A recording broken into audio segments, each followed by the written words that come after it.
My injury was back in 2003. I was training for nationals in line for a world championship with martial arts. I was a second-degree black belt at the time, and I had done the very last jump round kick that I needed to do before we were going to call time, and I heard a pop.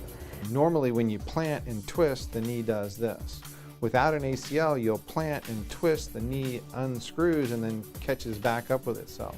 The average orthopedic surgeon in the country does approximately 10 ACL reconstructions in a year's time. Physicians here probably do between 100 and 200 a year. So what we do is we actually go in and replace the anterior cruciate ligament and make the knee stable again so they can plant and pivot and do cutting sports without that feeling of instability.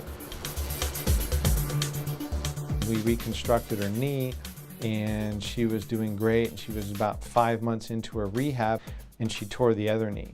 It was a nasty injury. I went into surgery quickly after that and recovered quite well. Now I do heavy weightlifting, a lot of plyos, a lot of jumping rope. I turned pro in the fitness competition world, so had a great outcome. I've been able to come back and have no issues with it whatsoever.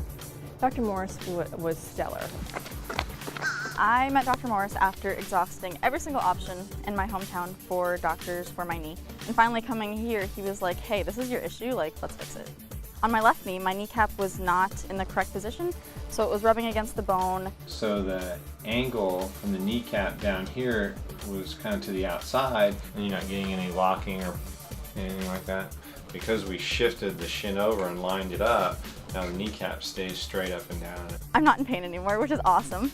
He completely just kind of gave me a new spin on life. I'm able to run, to play soccer, to do spinning, to jump, to do lunges, honestly everything.